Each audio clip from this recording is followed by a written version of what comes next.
Good morning, everyone. For those of you I don't know, I'm Dr. Kathy Vincent, and I'm honored to have been asked to introduce our presenter today, Dr. Jeff Jasonham, who is one of our fourth-year residents, and will be talking to us today about a look into the existential psychotherapies. I have a real interest in psychotherapy, and Dr. Jasonham and I both share a patient over in the outpatient clinic with him as the primary therapist. So Dr. Jasonham did grow up in Louisville and attended St. Louis University for college and for medical school. He said that initially he thought he was going to be a pediatrician until he did his outpatient psychiatry rotation, then decided maybe he did really want to do psychiatry. So we were very fortunate to have him match with us for residency, and he has been here with us as a fantastic resident. He has enjoyed all his rotations. He particularly enjoyed his inpatient rotations over at U of L and at Norton. He's quite an athlete, plays tennis and basketball when he has any spare time, and also is a representative for the Kentucky Psychiatric Medical Association, representing the U of L residents. So I, again, am really glad he selected this topic. I think he has a real skill in therapy and psychotherapy with patients and understands the importance of making a case formulation. So no further ado, here's Dr. Jasonham. Thanks, Dr. Vincent. Thank you a lot for the warm words and for introducing me. I'm really excited to be discussing existential psychotherapy and different therapies that have clear existential roots. Before I get into my presentation, I want to thank both Dr. Vincent as well as Dr. Cottle, Dr. Reese, and then Christy for giving me the opportunity to train here at U of L. I also want to thank my peers, both in my class and in other classes, also for helping me clinically, but more so just for their friendship and companionship over these past few years. I want to thank the folks at Norton, U of L, and HCOC as well for helping guide me as well. Here is the activity code for faculty. And then let's go ahead and get started. So again, we're going to be looking at existential psychotherapies today. A brief disclaimer, I don't have any financial or fiduciary interests in the issues I'll be discussing. Learning objectives, we're going to be touching on 3 different psychotherapies. The first one's going to be logotherapy, developed by Dr. Frankel, and the main text I used for my studies was Man's Search for Meaning. The second one's well-being therapy. It's a therapy developed by Giovanni Fava, and it can be super helpful when used in conjunction with CBT. And then the final psychotherapy is going to be existential psychotherapy from Dr. Yalom, where he discusses 4 of life's most pressing concerns: death, freedom, isolation, and meaninglessness. And then hopefully at the end, we can have a discussion on these therapies and maybe how we can use them well for our patients. I will say the bulk of the presentation will be on Yalom's existential psychotherapy, and then we're going to go through the nuts and bolts of well-being therapy, and then Frankel's manuscript. So starting with logotherapy, it was developed by Dr. Viktor Frankl. It's founded on the belief that human nature is motivated by one's search for a life purpose, and his manuscript was heavily influenced by his own personal experience of suffering and loss in the Nazi concentration camps. He was born in Vienna in 1905, began attending public lectures on applied psychology during his high school years, and actually developed a relationship with Dr. Freud at an early age. He sent Freud a manuscript that was actually published in the International Journal of Psychoanalysis, and he offered his first public lecture at the age of 15 on the meaning of life. He studied medicine in Vienna and then opened up a private practice in 1937, became director of the neurology department of Rothschild Hospital, He was then arrested in 1942 and shortly thereafter transported to Auschwitz concentration camp. He did start working on his manuscript before being transported to the concentration camp, and that served as one of his main objectives in surviving was to end up publishing that manuscript. And then he ended up doing so in 1959 under the first title, From Death Camp to Existentialism. Here's the book, and then here is a quote from Nietzsche: "He who has a why to live for can bear almost anyhow." The book itself is separated into two parts. The first part being mostly on Frankel's experiences as a prisoner in the concentration camps, and then the feelings and struggles of his fellow prisoners. And it's the second half that is the actual manuscript on logotherapy. A quote that I liked from Kushner in the foreword: "Life is not primarily a quest for pleasure, as Freud believed, or a quest for power, as Alfred Adler taught, but a quest for meaning. The greatest task for any person is to find meaning in his or her life." Frankl saw three possible sources for meaning: in work, in love, and in courage during difficult times. I think that last sentence does a really nice job of highlighting where Frankl felt we could find meaning, and then it also contrasts his own beliefs from those of Freud and Adler. Logos is a Greek word denoting meaning, and this therapy does focus on the meaning of human existence as well as on man's search for meaning. Frankl felt that striving to find a meaning in one's life is the primary motivational force in man. And then this obviously is much different from Freudian emphasis on pleasure and Adlerian psychology's obsession with power. So how do we find meaning in our lives? Frankl felt there were three main ways that we could find meaning. The first is by creating a work or by doing a deed. So in his case, one of the things that really provided his life a sense of meaning was the publication of his manuscript. The second one is by experiencing something or encountering someone, so general experience. And I think love would fall into this category. And then the third one is by the attitude we take towards unavoidable suffering. Frankl, on the subject of love, he felt that it enabled man to see the essential traits and features in the beloved person, and that eventually allowed him to see the potential in him which had not been actualized. The loving person enables the loved person to actualize these potentialities. And then love, he says, is not merely a side effect of sex. Sex is just a way of expressing that love and that ultimate togetherness. On the topic of suffering, Frankl stated that suffering wasn't necessary to find meaning, but that it was possible to find meaning even in the midst of terrible suffering. In the moment suffering finds a meaning, it becomes sacrifice. He also touches on this present day notion that people feel like they ought to always be happy, and this leads to even more unhappiness when we are unhappy because of this expectation. He did write this obviously several decades ago, but I'm sure there is some truth to that today. And then he says man's main concern, again, is not to gain pleasure or to avoid pain, but rather see a meaning in his life. He does critique pan-determinism. He disagrees with this notion that man can disregard this capacity to take a stand towards any conditions whatsoever. He states that man is not fully conditioned and determined, but rather determines himself whether he gives in to his conditions or stands up to them, and that man ultimately determines what his existence will be. And this is a pretty common or popular quoted message from Dr. Frankl. Everything can be taken from a man, but one thing, the last of the human freedoms, to choose one's attitude in any given set of circumstances, to choose one's own way.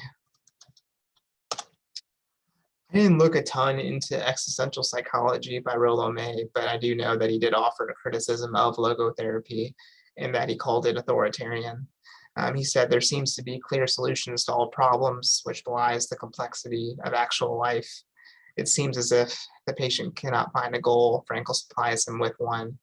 This would seem to take over the patient's responsibility and diminish the patient as a person.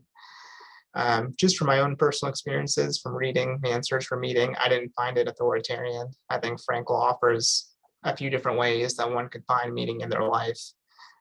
He doesn't say that you necessarily have to experience the suffering that he did, or the obstacles that he did, but that, meaning was possibly found even in the midst of terrible suffering. Next, me switching gears to well-being therapy. It was developed by Giovanni Fava. He is a professor of clinical psychology at the University of Bologna in Italy, as well as State University of Buffalo. He's the editor-in-chief of a medical journal, Psychotherapy and Psychosomatics, and he's a pretty prolific researcher, having published over 500 scientific papers. In regards to the creation and development of well-being therapy, Dr. Fava treated his first case in 1994 and then began research that would lead to its first publication in 1998. My main source of study in regards to well-being therapy was Well-Being Therapy Treatment Manual and Clinical Applications, which Dr. Fava published in 2016. Big picture, I think there are a ton of similarities between well-being therapy and CBT.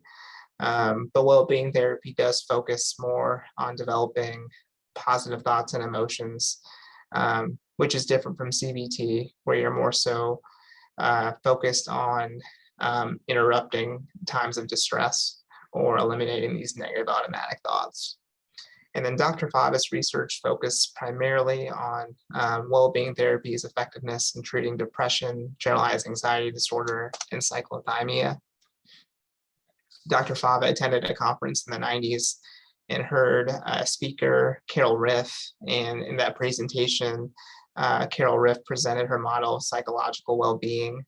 The model is comprised of 6 dimensions: autonomy, environmental mastery, positive interpersonal relationships, personal growth, purpose in life, and self-acceptance. I like Riff's model of psychological well-being. I'm not sure Dr. Fava goes into a ton of detail on each of these 6 dimensions. They are a bit intuitive. I think we can all look at the dimensions and get a sense for what he meant, but I don't think he goes into a ton of detail, but I'll certainly do my best to describe them for y'all. So big picture CBT versus well-being therapy. The basic mechanism of cognitive therapy lies in monitoring distress. This identification of situations where it occurs leads to finding negative automatic thoughts that is associated, and then precedes the negative emotions. And then Dr. Fava asks, what happens if this mechanism leads to the deepening of distress? So you have a patient that you see weekly or bi-weekly, and each session you go over these negative automatic thoughts, you go over these times of distress. He wonders, what happens if we were to try to do the opposite and actually monitored well-being, and what interrupts these instances? So CBT, you're interrupting times where you're struggling, you're identifying these negative thoughts that are causing the distress. Whereas well-being therapy, you're actually monitoring times when the patient's doing well and what negative automatic thoughts interrupt periods where the patient is doing well. Here is a figure kind of contrasting CBT and well-being therapy. So on the top half, you have a negative situation leading to these negative automatic thoughts, leading to these negative emotions or feelings. And our goal, obviously, in CBT is to work at that level of negative automatic thoughts and identify these cognitive distortions that are leading to these negative thoughts. The bottom half of the slide focuses more on well-being. So you have a positive situation leading to feelings of well-being. And then Dr. Fava is more concerned with how do we prolong these feelings of well-being. So oftentimes we'll have these negative automatic thoughts that prematurely interrupt these moments and leads to this distress. So some basics on WBT. It is difficult to apply as a first-line treatment. It may be more suitable as a second or third-line treatment. It is a short-term psychotherapy usually between 8 to 12 sessions. And then those sessions can be abridged to 4 if the work in WBT is preceded by CBT. Dr. Fava saw this psychotherapy's main role in improving the risk of relapse in the residual phase of mood and anxiety disorders.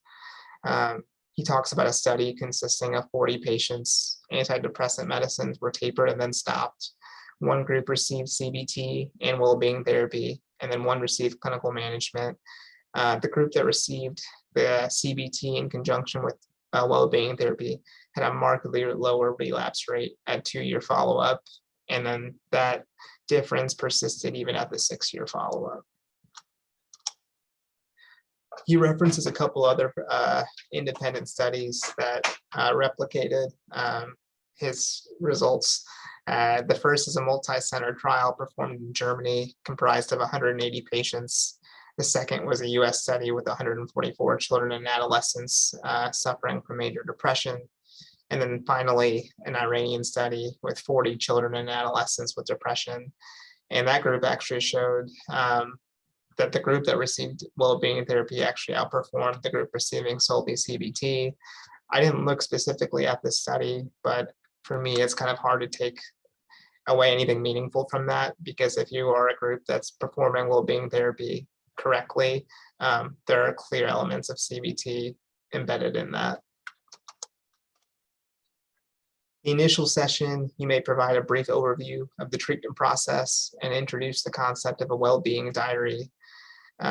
Previous treatments were more likely to focus on times of distress and its consequences. So you're going to introduce to the patient this idea that it's possible in previous therapies, we've consistently reinforced these negative aspects of your life. Something you could say to your patient to set the table and describe what the goals of well-being therapy are would be something like, so far we've concentrated on distress and what is wrong with you. The next type of therapy, however, works on your positive part, and we try to get rid of what hinders its full development. Here's a slide showing a sample of a well-being therapy diary. First column showing a positive situation. The second column being an assessment, a general assessment of how well you're doing on a scale of 0 to 100. And then the final column showing these interfering thoughts or behaviors.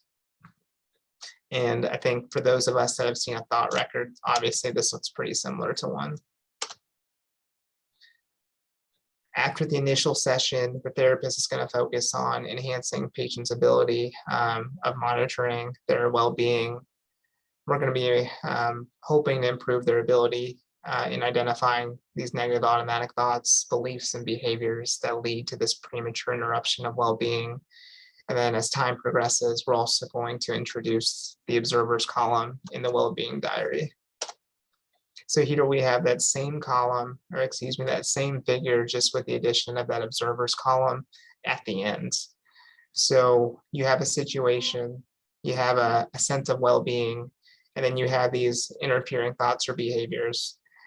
The best way I would describe the observers column is that it's very similar to the column with cognitive distortions in a CBT thought record. The observer is someone that would hear the interfering thought or behavior and comment on it, basically providing like an observer's perspective. As sessions progress, the therapist introduces more substantial work on modifying attitudes towards well-being.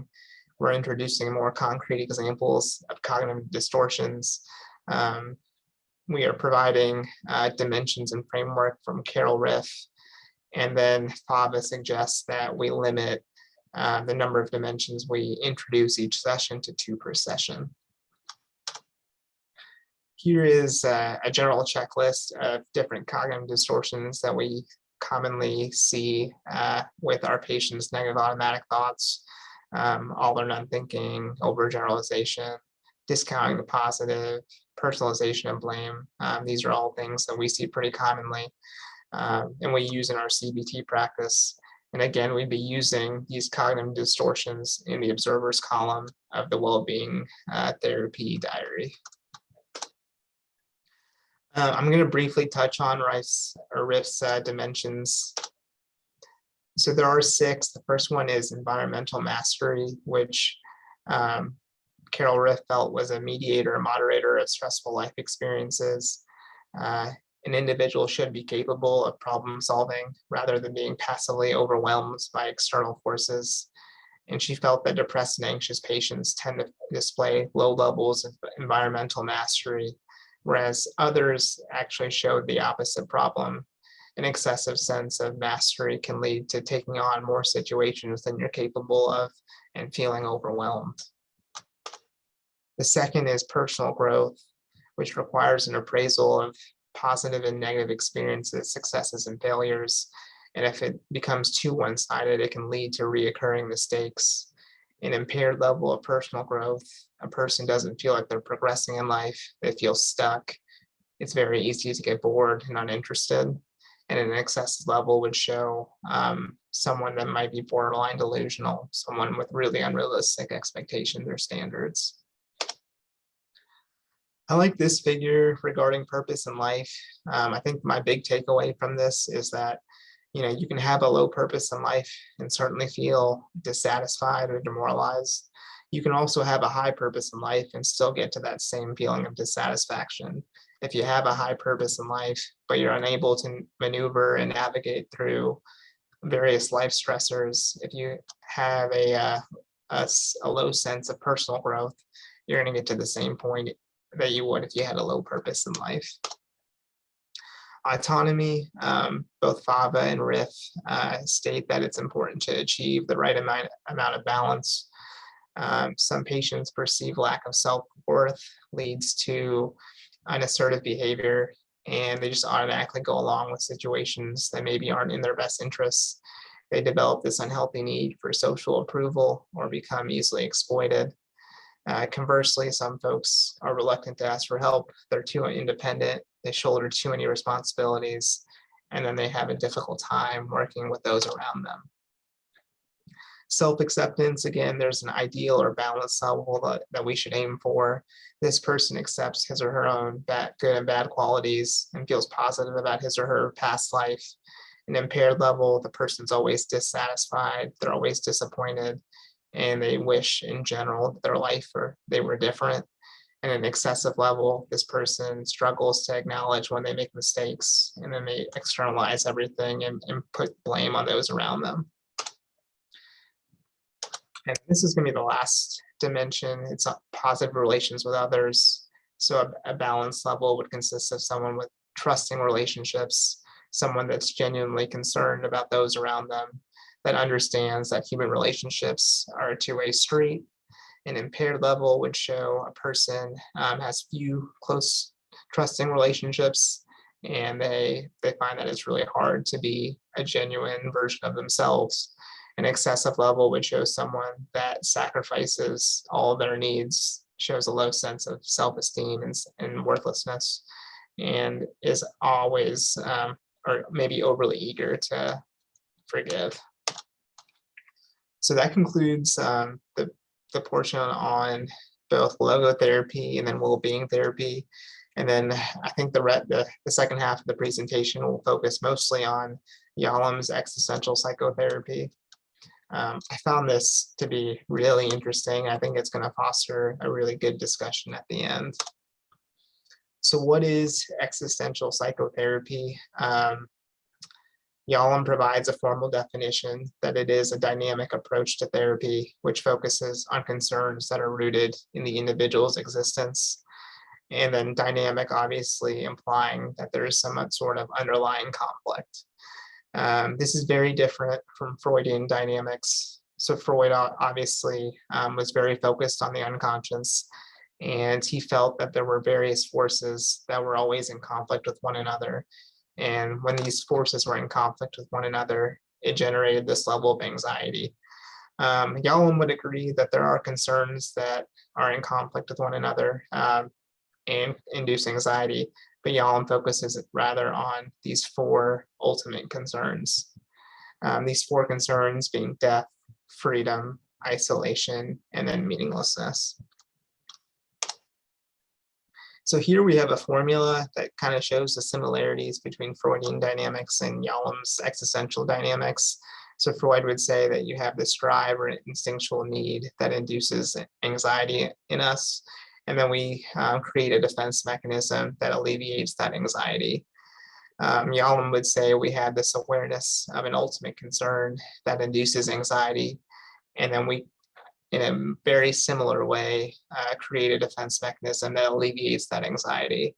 I think it's important to note these defense mechanisms, while they help short term with the anxiety, they ultimately restrict personal growth and experience. He notes that regardless of differences amongst different schools of psychotherapy, most therapists do employ some existential ideas. He writes, that is the relationship that heals, alluding to the therapeutic alliance, that patients are tormented by choice, that a therapist must catalyze a patient's will to act, and that the majority of patients are bedeviled by a lack of meaning in their lives. So I'm going to separate my discussion into 4 parts, and we'll start with death. He brings out these 4 truths regarding death fairly early on. He states the fear of death plays a major role in our internal experience. It haunts us as nothing else. It rumbles continuously under the surface. It is a dark, unsettling presence at the rim of consciousness. Second, the child at an early age is pervasively preoccupied with death, and his or her major developmental task is to deal with terrifying fears of obliteration. Third, to cope with these fears, we erect defenses against death awareness and psychopathology, and results from ineffective modes of death transcendence. And then finally, a robust approach to psychotherapy may be constructed on the foundation of death awareness. He alludes to different ways that we as humans try to overcome death, the first one being the biological mode. So this is him alluding to us having children, passing off our genes, and having our children outlast us even after we die. The second one would be the theological mode, so believing in an alternate plane of existence even after we die. And then the third one would be the creative mode. So if we create something, so in Dr. Frankel's case, his manuscript on logotherapy, or it could be an artist creating a song that lasts the test of time, or a poem, or some sort of creation that outlives us. I would say Yalom argues that death is ultimately a positive contribution. He asks us to perform a thought experiment where we imagine life without the idea of death. He feels like death acts as a catalyst, really, to plunge us into a more authentic life mode and enhances our pleasure in the living of life. He talks about Tolstoy's The Death of Ivan Ilyich, where the main character gets diagnosed with, I think it's an abdominal cancer. It's really painful, and then undergoes a pretty radical personal transformation. He goes from someone that's pretty callous, someone that struggles showing empathy, someone that struggles developing like meaningful relationships with those around him, into someone that really blossoms. And Yalom would argue that that transformation was only possible because he faced this idea or notion of death. Yalom also spends a lot of time talking about his work with cancer patients and the behavioral changes he appreciated once they confronted death. He felt like he noticed patients rearrange their life priorities. They no longer emphasize things that were actually trivial. Trivial things remained trivial, and then important things became important. He felt like he also noticed a sense of liberation where patients would choose to do things that they truly wanted to do in that present moment, instead of always preparing for the future or putting off things they want to do. They would have this enhanced sense of living in the now. He also felt like they had a deeper level of communication and connection with their loved ones. And he also appreciated fewer interpersonal fears. These patients were less concerned about rejection, and they showed a greater willingness to take risks. One of the cases that Yalom provides is this case of Jane, which I found really interesting. She's a 25-year-old college student who sought therapy, both individual therapy and group therapy for depression. The reoccurring theme with Jane was she would say things like, I don't know what's going on. She'd say things like, I don't know who I am. I don't know what's going on around me. I don't know why the world treats me the way it does. She took on this persona of someone being very helpless and very, very much someone who was not in control of their life. In group, the other group, the patients felt that Jane was boring. She was inauthentic. They felt like they could predict what Jane was about to say. So then Yalom began to wonder, was there a benefit of failing for Jane? She ended up having this large, ominous axillary lymph node that was obviously very concerning for malignancy. And as she was getting this medical workup done, she really grew both in individual and group therapy. People felt like she was much more authentic. She was able to form meaningful relationships with people. And with review, Yalom came to the conclusion that there was a benefit to failing for Jane. She likely remained helpless in an effort to remain young and avoid the loneliness and death that accompanies early adulthood. And then this is a line that appears throughout the death chapters for Yalom. Although the physicality of death destroys man, it's the idea of death that saves him. He asked the question, why do therapists ignore death, given that death is everywhere around us? So why do we hardly discuss it? He states, I believe, however, the real issue is that the therapist is not prepared to hear. So there is this denial at the individual therapist level, and there is this denial at a collective level amongst psychotherapists. He attributes this collective denial partly to Freud. Freud, for the most part, ignores this existential concern, and Yalom would argue that it's for two specific reasons. The first one being this outmoded theoretical model that Freud had. So Freud was obviously very focused on the unconscious. He felt like the deepest conflict was the oldest conflict or the earliest conflict in our lives. He had a really difficult time incorporating this notion of death, something none of us have experienced yet, into this theoretical model of the unconscious.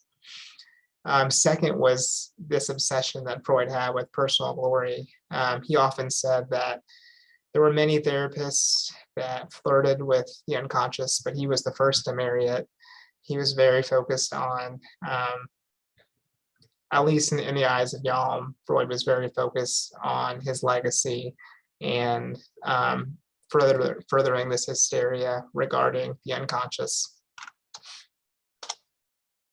Regarding children and death, children discover death at an early age, and as a result, suffer great anxiety. Children deal with this death, with this anxiety in different ways. They can deny its inevitability by creating a myth or repeating a myth that's been shared with them that they'll never die. They may believe in their own unique personal specialness, omnipotence, and invulnerability, or they could have this perception or notion that they'll be rescued. Some external force will save them. A couple of the ways that we protect ourselves against death. This unique specialness, we all know the boundaries of existence deep down, and that the rule of mortality should apply to us, yet we believe that it only applies to others, but not ourselves. The second one's this notion of compulsive heroism. So Yalom gives the example of Ernest Hemingway. From what I know about Hemingway, he was someone that was considered to be very brave, someone that was always trying to test the limits of various dangerous things. He actually ended up committing suicide, despite the fact that throughout his life, he kind of pushed death aside and said things that like he wasn't afraid of death. Yalom would say that many folks actually do commit suicide and they are afraid of death. And the reason they commit suicide is because they want to take control over a situation as scary as death. The third way we may protect ourselves against death is the workaholic. So this is someone that continuously projects themselves into the future, taking on task after task, always working into the future without acknowledging that time is finite and that eventually they will die. And then finally, this idea of the ultimate rescuer. Yalom says, not venturing leads to the greatest peril of all, which is the loss of oneself, the failure to have explored or developed the manifold potentials within oneself when someone fuses with another person or is constantly focused on this notion of someone saving them. That concludes the part on death. Next, we'll move on to freedom. And Yalom spends a good amount of time discussing responsibility. He states that the world acquires significance only through the way it is constituted by the human being, that there is no meaning in the world outside of our independent or the for itself. Individual needs to bear responsibility for what they choose to do and chooses to ignore, and that one avoids situations, making decisions, isolation, autonomous action that, if deeply considered, would actually make one aware of one's fundamental groundness, and that man is constantly seeking structure. He acknowledges there have been tons of different therapies that have emerged in recent years, but he does find a unifying theme, which is an emphasis on the assumption of personal responsibility. He states that changes in society have led to more freedom and, as a result, more problems. And then he states, for every patient who will not work in the absence of the therapist, it is not a matter of time or convenience. What is at stake is the facing of one's own personal responsibility for one's life and one's process of change. So I know we all have different patients that we see in therapy clinic, and oftentimes, whether it be CBT or well-being therapy or some sort of therapy that requires homework, our patient comes in and says that they weren't able to do something, and they often allude to time or some other reason. I think inherently we know that maybe this is a way that the patient is avoiding some sense of responsibility and pushing that burden or onus for improvement onto the therapist. Here's a cartoon.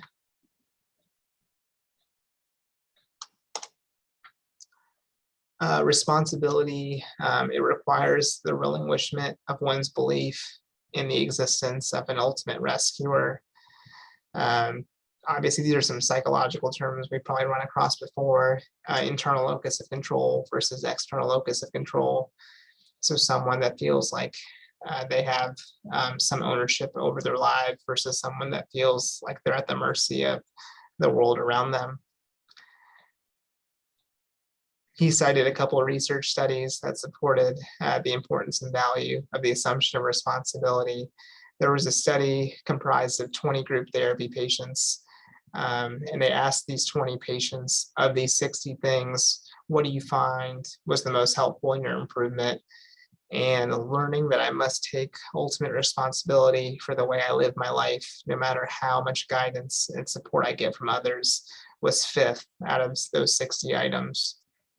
There's another study on patients in an acute psychiatric hospitalization, and they were asked what their chief mode of help was while they were admitted.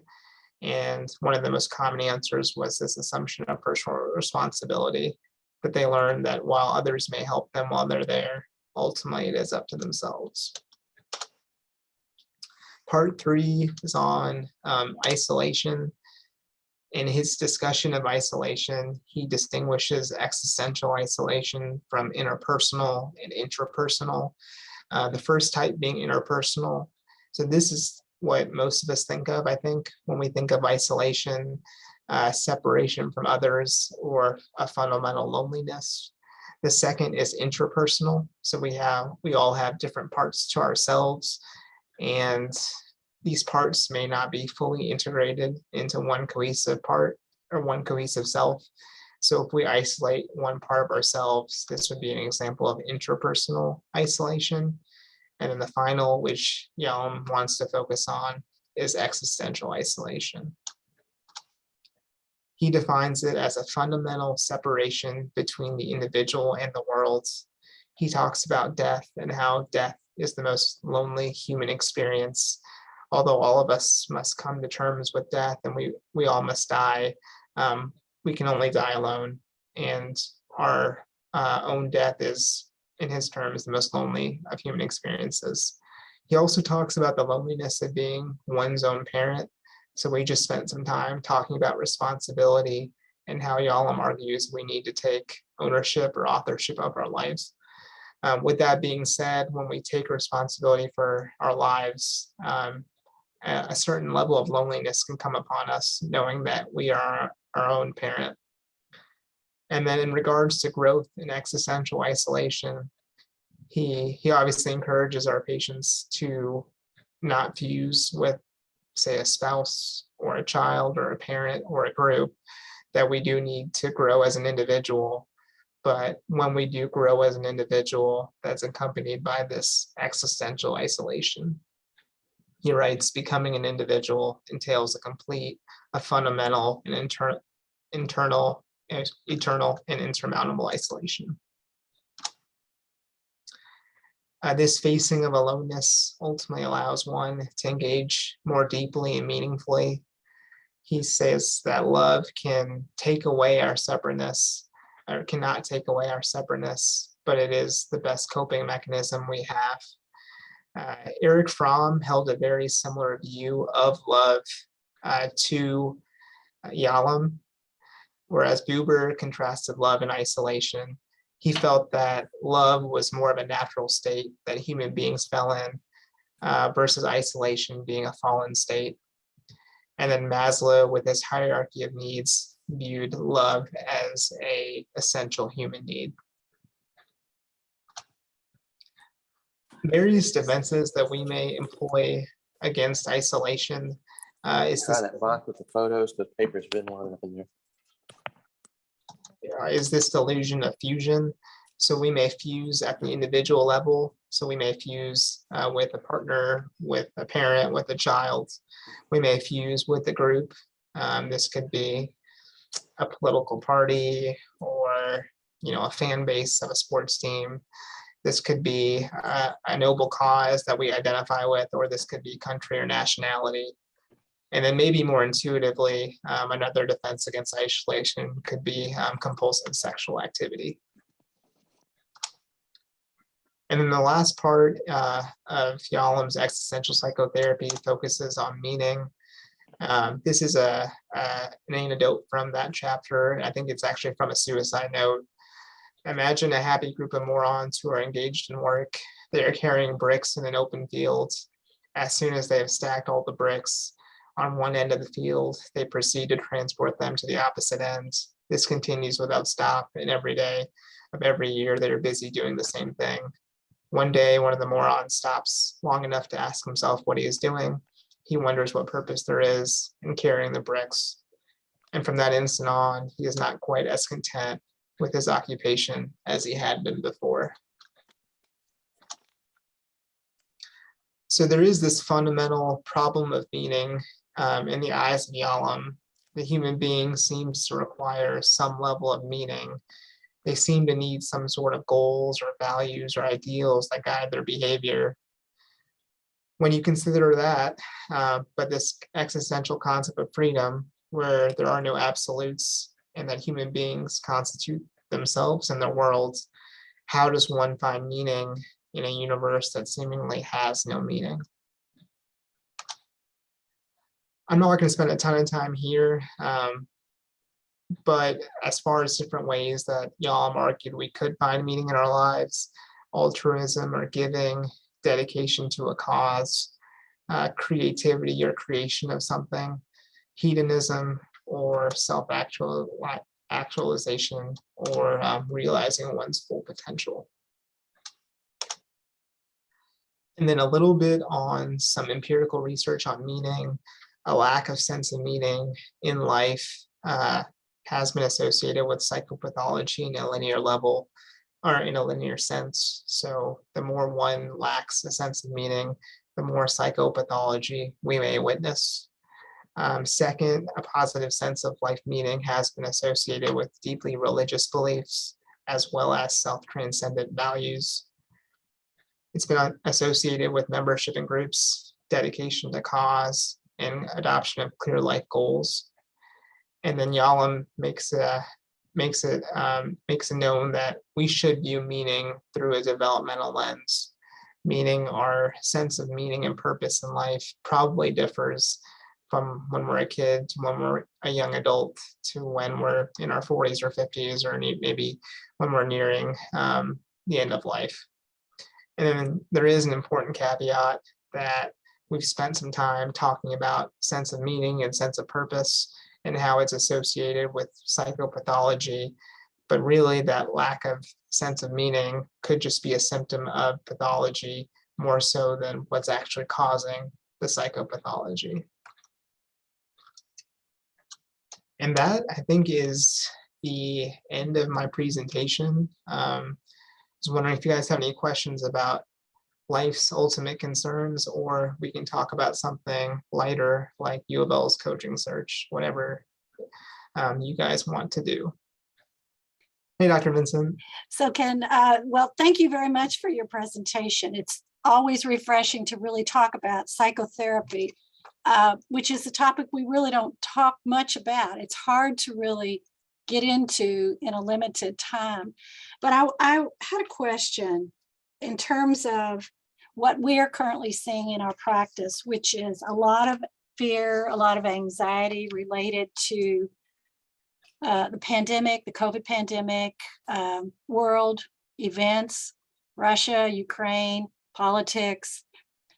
Which of these therapies would you suggest using in a patient who came to you with those life concerns?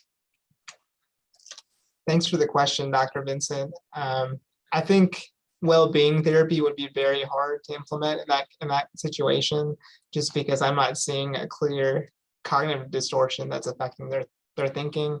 So I would tend towards more logotherapy or Yalom's existential psychotherapy. I think hidden behind all these concerns about maybe Russia or COVID or the current political climate is this fear of death.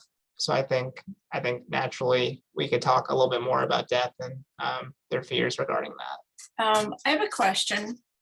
This is Dr. Adams. I'm a child and adult psychiatrist in private practice and for 42 years. And a number of patients that I see, I do only long-term dynamic psychotherapy.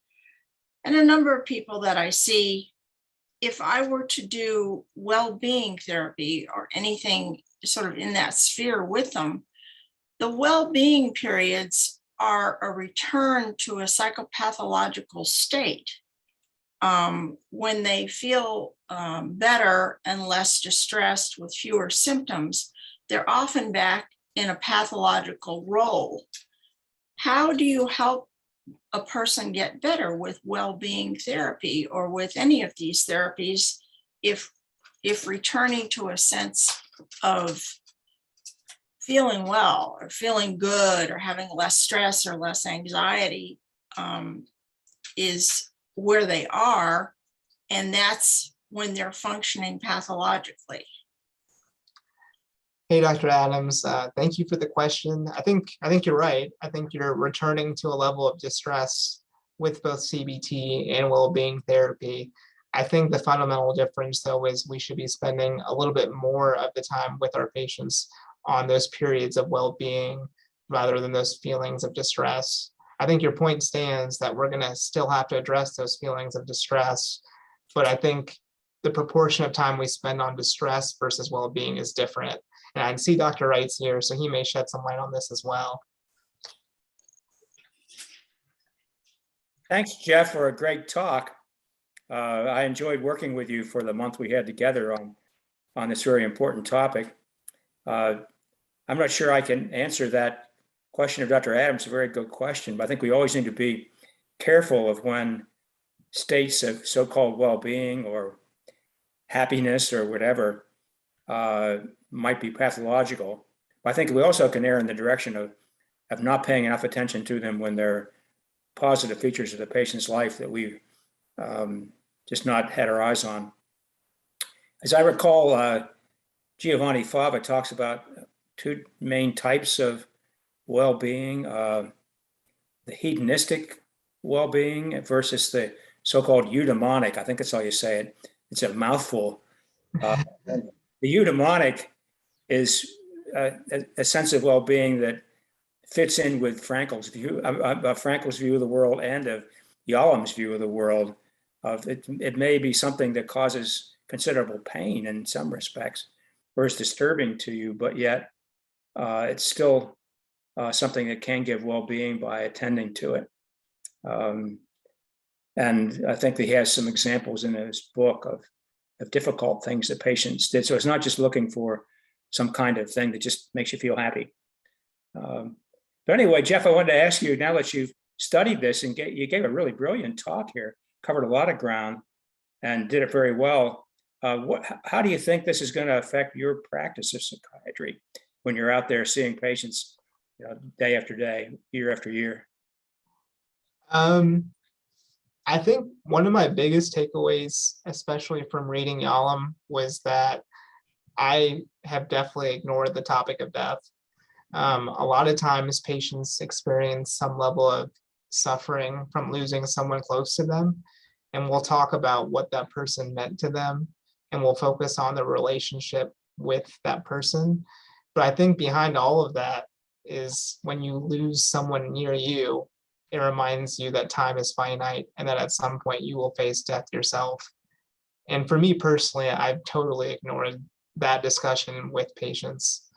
And it doesn't necessarily even have to be a specific loss, but more so relating that to the patient versus the specific loss they bring up. Great. Well, I hope that it's helpful to you. I can reflect back a bit because I had a course in existentially oriented psychotherapy when I was a resident at the University of Michigan. And that was, I think, in 72. So, gee, that's 50 years ago. And you sort of wonder how that's all filtered through my career and what I do with patients. And I think all of us have the tendency to have defenses that cover over some of these ultimate concerns and lead us to focus on more perhaps superficial or immediate kinds of things that you might do with patients. And we do a lot of good with that when we prescribe meds and try to relieve symptoms, but I think we need to come back to this, particularly when we have somebody that's really struggling with these issues, with isolation, with meaninglessness.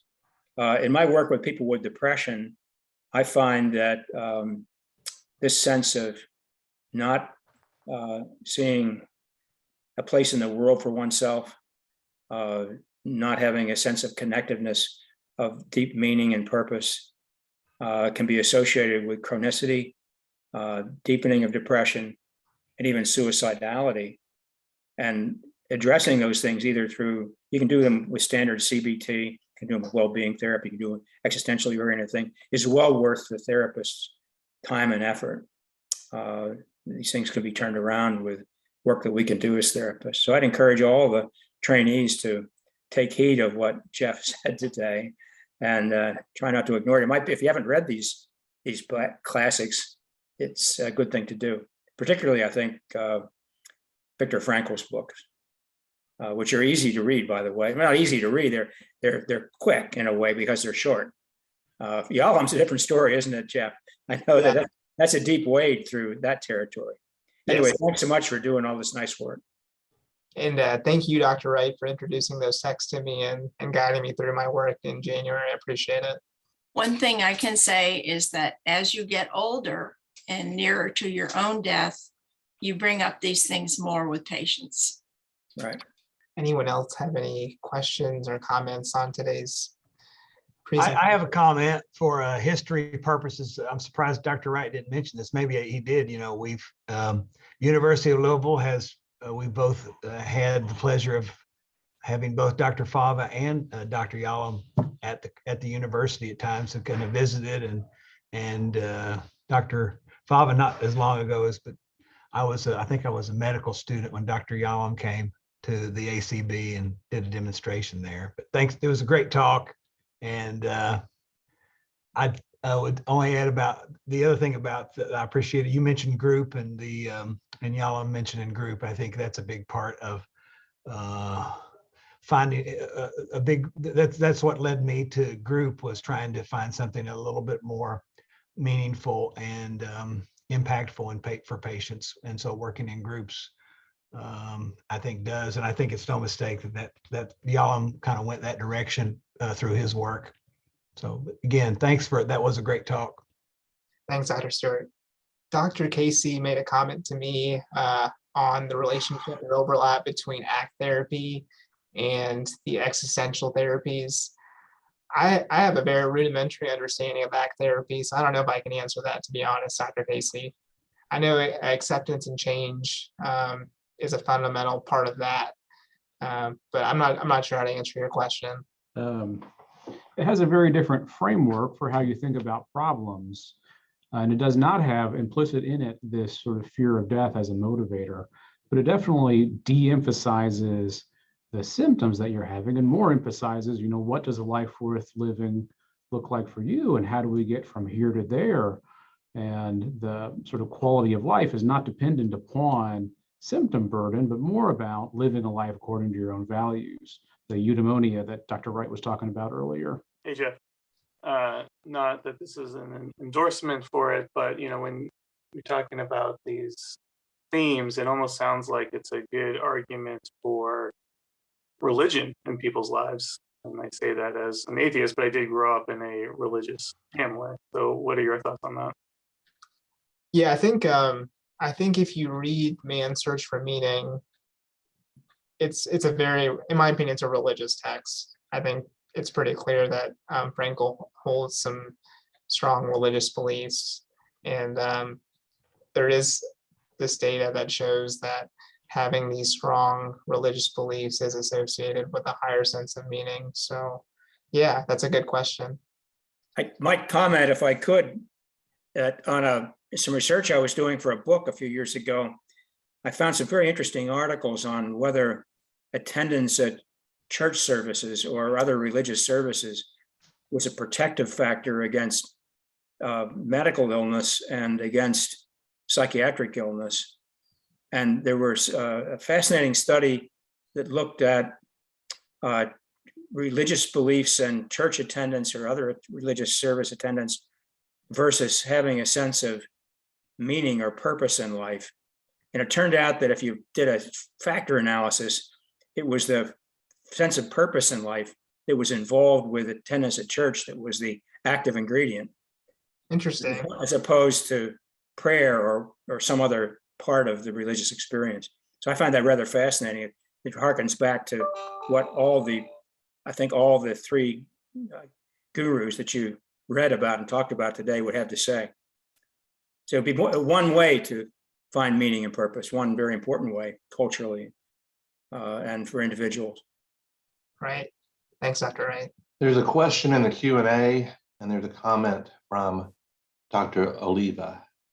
You might want to check. That's in the chat.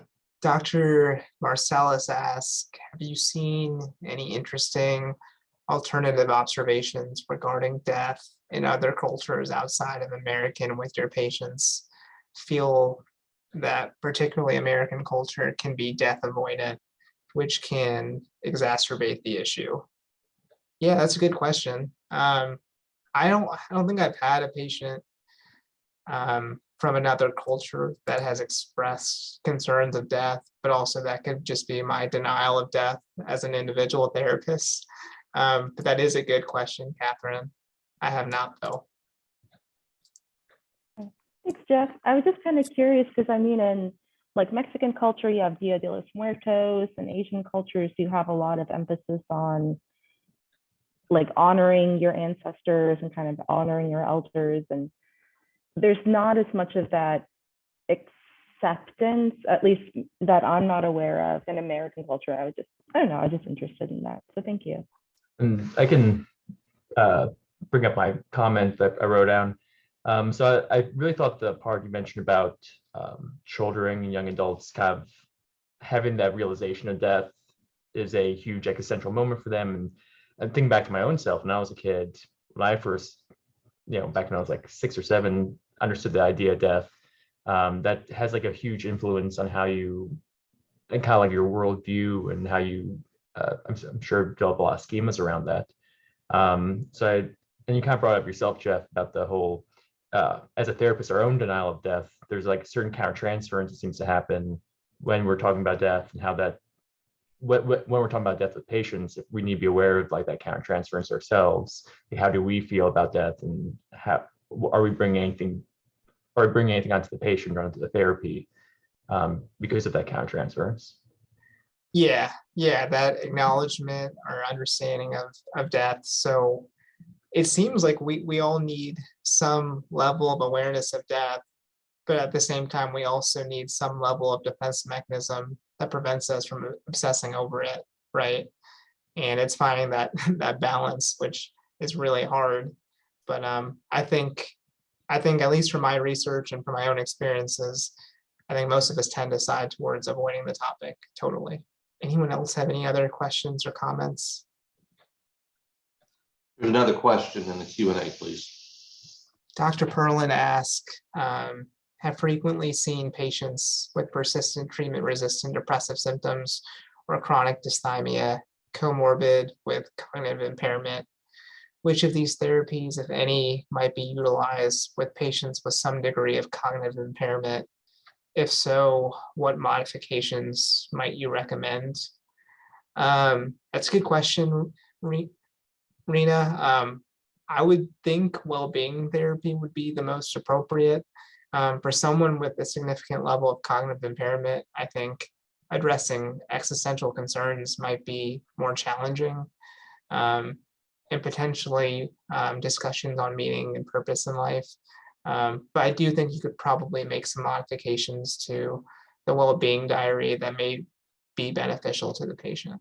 When I was a resident back about the time of Jesse, except I was in North Carolina, we used to say, regardless if you were a psychoanalyst, RBT, CBT, behavior therapist, if you peeked through the door while they were seeing the same patient in isolation without one of the residents present, they were doing the same thing. Dr. Littman, just to clarify for Jeff, are you kind of discussing about the Dodo Bird verdict regarding psychotherapies? No, I'm just saying that when you're in with the patient, you do what's good for the patient. You don't necessarily do what you're broadcasting your specialty. We just used to make a joke. You would have your teachers tell you how to do psychoanalysis, how to do RBT, CBT, behavioral therapy, blah, blah, blah. But if you peeked through the crack in the door, when they were seeing the same patient, they were always doing the same kind of therapy that each one was doing, not necessarily their broadcast specialty. Oh, I gotcha. Yeah. I mean, I think we learn as much as we can about these different therapies, and a lot of them are very structured. But at the end of the day, our ultimate goal is helping patients improve the quality of their lives, and it's very hard to come up with a specific pattern on how to do that when everyone's so different. Well, I think for the purpose of education, it makes sense to learn things in a bit of a silo, so you know that you can do this one thing well. After you're an expert in several of them, you can sort of mix and match and do something that seems more similar to what the residents wanted to do right at the beginning. We all become eclectic as time goes on. Hopefully. Although sometimes very different frameworks for how you talk about things or what terminology you use, but there may be overlap in the kinds of therapy about what you're actually doing. There may be more similarities than you may assume because of a textbook. So Jeff, I remember a few years back, as Jess will remember, we had a grand rounds with Dr. Tasman as a psychoanalyst and Dr. Wright doing a case formulation, same patient data. And the the results were basically the same. They were saying the same thing, just using different language. Do you remember that, Dr. Wright? Yeah, I guess I'll have to be give a minority opinion here. I agree that eclecticism overall is good and that they're common operational principles to all effective psychotherapies. That's been known for a very long time. Dr. Elsch is in our department, has spent a lot of his career actually studying that and writing about it. On the other hand, to say that it doesn't make any difference what kind of lens you might use or how you might conceptualize a given patient and think about putting things out there that make sense for that patient, I don't buy that argument. I think that not only is it good for patients, it's good for clinicians to be fairly rigorous in thinking about what they're doing with the patient.